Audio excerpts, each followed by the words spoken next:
اجتماعی دعا جو ہوتی ہے نماز کے بعد. اچھا اچھا. دعا کی بڑی اہمیت ہے. دعا تو ایسی چیز ہے، اللہ تعالیٰ فرماتے ہیں قُلْ مَا يَعْبَأُ بِكُمْ رَبِّي لَوْلَا دُعَاؤُكُمْ. تمہارا رب تمہاری کوئی پرواہ نہ کرتا اگر تمہاری دعا نہ ہوتی. دعا کی وجہ سے تو بچے ہوئے ہوں. کتنے ایسے جو ہے ظالم لوگ ہیں، دعا کرتے ہیں اللہ تعالیٰ ان پر جو ہے رحم کھا کے اور ان کو بخش دیتا ہے، ان کی بگڑیاں بناتا ہے. اَمَّن يُجِيبُ الْمُضْطَرَّ إِذَا دَعَاهُ. کون ہے لاچار و بےکس کی دعا قبول کرتا ہے. کتنے جگہ جگہ آفتیں ہیں آج بھی، سیلاب زدگان ہیں، دوسرے ہیں، اور اللہ کو پکارتے ہیں خوشی میں تنگی میں. مومنوں کی تو یہ صفت ہے، وہ دعائیں کرتے ہیں اپنے رب سے.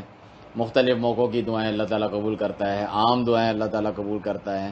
والدین کی دعا اور عوام کی دعا، قرآن کے لیے، سب کے لیے دعا، اپنے لیے دعا. یہ تو بڑی اہم چیز ہے اور ہمیشہ کرتے رہنا چاہیے. لیکن ہمیں پتہ ہے کہ کوئی بھی جو عمل ہوتا ہے اللہ تعالیٰ کے یہاں قبول ہونے کی دو شرطیں ہیں. کون سی دو شرطیں ہیں، کسے آتی ہیں؟ عبدالسلام بھائی ہوتا ہے. اخلاص کا کیا مطلب ہے؟ غوری بھائی.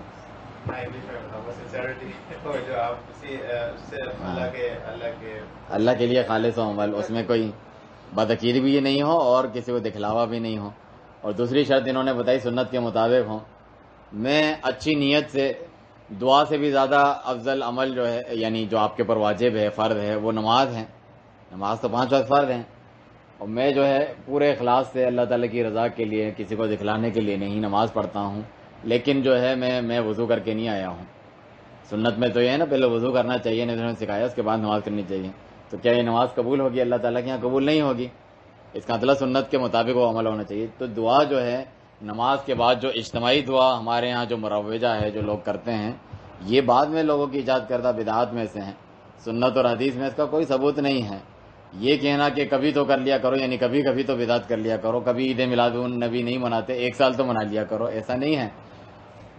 دعا سے نہیں روکا جا رہا، لوگ سمجھتے نہیں ہیں. آپ اکیلے دعا کریں، نماز کے بعد بھی کریں، نماز کے بعد بھی کریں. اور جہاں جہاں اجتماعی دعا مثلا ثابت ہے، وہ خطبہ دے رہے ہیں، آپ آ گئے، آپ نے کہا کہ جو ہے خوش سالی ہو گئی ہے اور جو ہے کھیت نہیں اگ رہے ہیں، بارش نہیں ہو رہی ہے، تو امام صاحب جو ہے دعا کر لیں بارش کے لیے، وہ جو ہے دعا کریں. صحیح ہے، لوگ آمین کریں، یہ تو ثابت ہے جس طرح سنت سے، جس طرح استسقاء یا دوسری ہوتی ہے. لیکن نماز کے بعد جو یہ کی جاتی ہے نہیں کرنی چاہیے نا. کیوں کرنی چاہیے؟ یہی تو میں کہہ رہا ہوں. سنیں آپ پوری بات اچھی طریقے سے. سال میں ایک مرتبہ تو بغیر وضو کے نماز پڑھ لینی چاہیے نا. کیونکہ سنت سے ثابت نہیں ہے. تو یہ جو دعا میں کہہ رہا ہوں، یہ بھی نہیں، یہ نماز کے بعد نہیں کی. اجتماعی اکیلے کریں، اکیلے بھی کر سکتے ہیں آپ، نماز کے بعد اکیلے کریں نا. ایک وجہ، ایک اور اہم وجہ ہے جس کی طرف میں نشاندہی کروں، اس کی وجہ سے یہ چیز پیدا ہوتی ہے. وہ اگر وجہ ہٹ جائے تو یہ بھی خود صحیح ہو جائے گا. نماز کے بعد کے جو اذکار ہوتے ہیں، جو ہم اللہ تعالیٰ سے کرتے ہیں، وہ دعائیں ہیں. ان کے اگر معنی ہمیں، ایک تو اذکار آتے ہی نہیں بہت سارے لوگوں کو، سنت کے مطابق آتے ہی نہیں، پڑھ کے فوراً کھڑے ہو کے دوسری سنتیں شروع کر دیتے ہیں. اور آتے ہیں تو اس کے معنی نہیں آتا، یوں ہی رٹ رہے ہوتے ہیں. اور جو ہے جب نہیں آتا تو پھر کہتے ہیں ہم نے تو اپنے لیے کچھ مانگا ہی نہیں. اسی طرح سجدے میں دعائیں قبول ہوتی ہیں، صحیح ہے. اور نماز کے آخر میں تشہد، درود پڑھ کے دعائیں قبول ہوتی ہیں، ان کو آتے ہی نہیں ہیں. انہوں نے وہی رٹی ہوئی ہے جس کا معنی بھی ان کو نہیں آتا ہے. تو وہ امام صاحب جو ویسے ہی جو ہے تنخواہ لے کے آئے ہوئے، ان کو لوگوں کو راضی کرنا ہے، لوگ خوش ہو جائیں، عوام خوش ہو جائیں، ایسی بس جو ہے دعا. وہ خود بھی یوں کھڑا ہوا ہے، یہاں دیکھ رہا ہے، پریشان ہے، باہر دیکھ رہے ہیں، دعا یوں کر کے پھیر کے چلے گئی. دعا ہے یا مذاق ہے؟ جس طرح دعا آپ نے کہا اہم چیز ہے، تو یہ بڑی عظمت والی چیز ہے. دعا اور عبادت، تو اس کی اتنا ہی ادب اور احترام ہونا چاہیے نا. حدیث میں اللہ تعالیٰ جو لاہن غافل، جو غافل دل ہوتا ہے، اس کی دعا قبول نہیں کرتا ہے اللہ سبحانہ تعالیٰ. اور صرف دعا کرنا کافی نہیں ہے، دعا کے تعلق سے ایک اور حدیث ہے کہ قیامت کے قریب ایسے لوگ آئیں گے جو دعا میں مبالغہ کریں گے. جس طرح طہارت میں آپ کہیں گے تو طہارت، پاک صاف رہنا تو اچھی بات ہے، اس میں بھی کوئی مبالغہ ہوتا ہے؟ ہاں، یعنی جتنے طریقہ بتایا وضو کا، اس سے زیادہ طہارت حاصل کرنے. آپ دیکھیں تبلیغ جماعت بار بار جا کے استنجا کرو، فلانا بار بار جا کے استنجا کرو، پتہ نہیں کیا کرو، اچھی طرح دیکھتے رہو. یہ تو طہارت میں غلو کرنا ہے. اسی طریقے سے دعا میں غلو کرنے سے بھی یہی مراد ہے. ایک تو جو ہے دعا میں جو شرکیہ چیزیں ہوتی ہیں، واسطے وسیلے ہوتے ہیں، دوسری چیزیں ہوتی ہیں. اب طارق جمیل والی دعائیں آپ کو چاہیے جو ٹی وی پہ کر رہے ہوتے ہیں، وہ تو دعا کرتے ہیں، آپ کے لوگ نہیں کرتے. اے اللہ تو آ جا، تو آ جا، میں تجھے گود میں لوں گا، اللہ کو کہہ رہا ہے، میں تجھے پیار کروں، آ جا، اب تو آ جا یار، اب تو آ جا، ہم نے کیا کر دیا. یہ کوئی دعا کا طریقہ ہے؟ یہ تو بدتمیزی، بد اخلاقی. جتنی عظیم عبادت ہے اتنا زیادہ بگاڑ اس کے اندر پیدا کرنا، اتنا زیادہ گناہ ہے، اتنا زیادہ پکڑ ہے.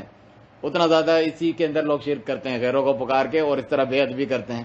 اللہ سے دعا کرنے کا ایک انسان کو ڈھنگ اور آداب نہیں ہے، اور وہ یہ سمجھے کہ جو ہے فلاں جو ہے وہ دعا نہیں کرتے. وہ دعا کرتے ہیں، اب وہ چھپ کے دعا کرتے ہوں گے. ادعوا ربکم تضرعا وخفیہ، اللہ تعالیٰ فرماتے ہیں اپنے رب کو پکارو الہا زاری سے روکے، اور خفیہ طور پہ پکارو، آہستہ آواز میں پکارو، اکیلے پکارو جس طرح انبیاء کرام پکارتے تھے. اس میں زیادہ اخلاص ہوگا اکیلے پکاریں گے. ورنہ جو آپ کہہ رہے ہیں جمعے میں کرتے ہیں نا، سنت کے مطابق تو ہے نا، جمعے کے آخر میں نماز وہ دعا وغیرہ اس سے کرتے ہیں، نہیں کرتے ہیں. ہاتھ اٹھا نا، پھر یہ ایک الگ چیز ہے. دعا نہیں، درس چل رہے ہیں نا، وہ اچھے لوگوں کے معلومات میں اضافہ ہو. دیکھیں دعا میں عام طور پہ ہاتھ اٹھانا ثابت ہے. بعض ایسی دعائیں جن میں ہاتھ اٹھانا ثابت نہیں ہے. صحیح ہے، آپ مثلا اتحیات پڑھتے ہیں، اس کے بعد درود پڑھتے ہیں، اس کے بعد دعا پڑھتے ہوں گے، کوئی آپ پڑھتے ہیں ربنا آتنا، ہے نا، تو اس میں ہاتھ کیوں نہیں اٹھاتے؟ آپ کہیں گے کہ سنت میں ہی نہیں ہے. ہم کہیں گے ہاتھ تو اٹھانے چاہیے. آپ دعا میں ہاتھ کیوں نہیں اٹھاتے؟ آپ کہیں گے سنت میں نہیں ہے. تو اسی طرح جو خطیب کر رہا ہوتا ہے آخر میں، اس طرح سنت میں نہیں ہے اس وقت ہاتھ اٹھانا. باقی جس طرح میں آپ کو بتا رہا ہوں بارش طلب کرنے کی دعا وغیرہ، اس میں ہاتھ اٹھانا ثابت ہے، اٹھائیں. اسی طرح آپ اکیلے بیٹھے ہیں، آپ اس چیز کی پرواہ چھوڑ دیں لوگ کرتے نہیں کرتے، آپ تو اللہ سے دعا کریں. نماز پڑھی آپ نے، اس کے بعد آپ دعا کرنا چاہتے ہیں اللہ تعالیٰ سے، آپ کو کسی نے نہیں روکا، آپ ہاتھ اٹھا کے دعا کریں. یہ جو کہ اجتماعی صورت ہوتی ہے نا، جو مناتے ہیں ایک مروجہ، وہ منع ہے. یہ نہیں کہ سال میں ایک مرتبہ تو کر دو، جس طرح یہ میلاد منا دیتے ہیں ایک مرتبہ کر دو. جس طرح اللہ کا ذکر کرنا چاہیے، اذکروا اللہ کثیرا لعلکم تفلحون، اللہ کا بہت زیادہ ذکر کرو تاکہ تم کامیاب ہو جاؤ. تو اس کے لیے جائز ہے کہ ہم یہاں سارے بیٹھ جائیں، سبحان اللہ سب لوگ بولو سبحان اللہ، الحمدللہ سب لوگ بولو الحمدللہ. یہ تو بدعت ہے. صحابہ کرام نے بھی ایسا دیکھا، انہوں نے رد کیا. انہوں نے کہا کوئی نیکی کا کام نہیں کر رہے، اپنے گناہ گنو، میں ضمانت دیتا ہوں تمہاری نیکیاں ضائع نہیں ہوگی. اور انہوں نے کہا ہم تو خیر کا ارادہ کرتے ہیں، ہماری کوئی برائی کی نیت تھوڑی ہے. تو کہا کتنے جو ہے مرید الخیر، جو خیر چاہتے ہیں وہ اسے پا نہیں سکتے کیونکہ وہ سنت کے مطابق نہیں ہوتا. تو یہ بات صحیح ہے کہ جو فرض نمازوں کے بعد اجتماعی دعا ہاتھ اٹھا کے نہیں مانگتے وہ صحیح کرتے ہیں، کیونکہ سنت سے ثابت نہیں ہے. اس کا یہ مطلب ہے کہ دعائیں نہیں کرنی چاہیے، کرنی چاہیے.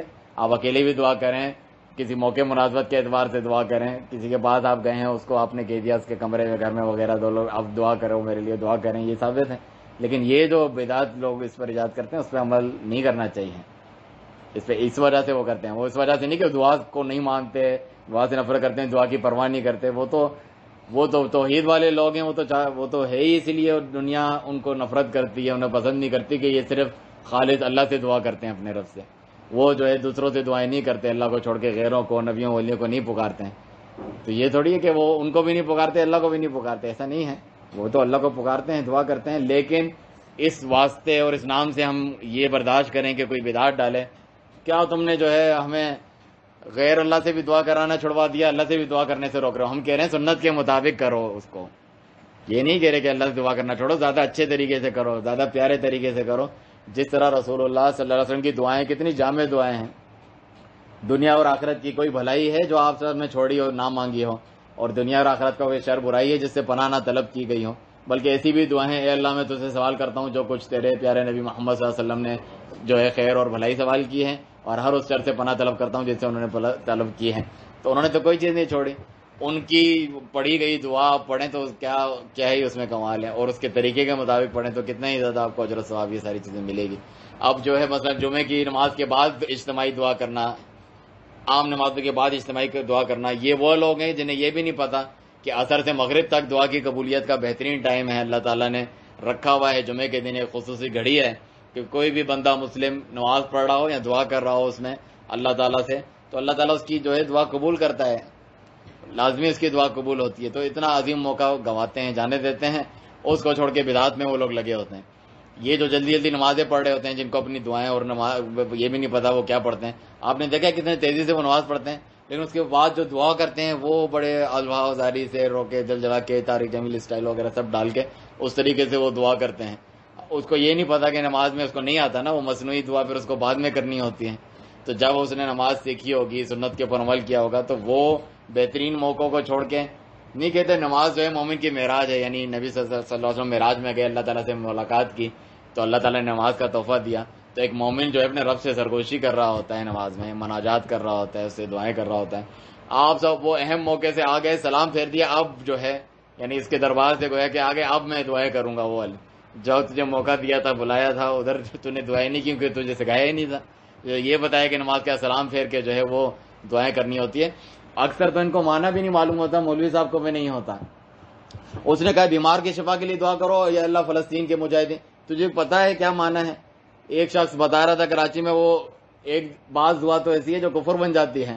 کہ قرآن میں جتنی بھی ربنا والی دعائیں پڑھتے جاؤ، ربنا وواسفیم رسول منہم، یہ تو کفر ہے. اے اللہ ان میں رسول بھیج جو تیری آیتیں پڑھے، تو رسالت تو ختم ہو گئی ہے. وہ یہ دعائیں کر رہا ہے بھی کہ رسول بھیج ان کے اندر، کیونکہ ربنا لکھا ہوا ہے اس کے اندر.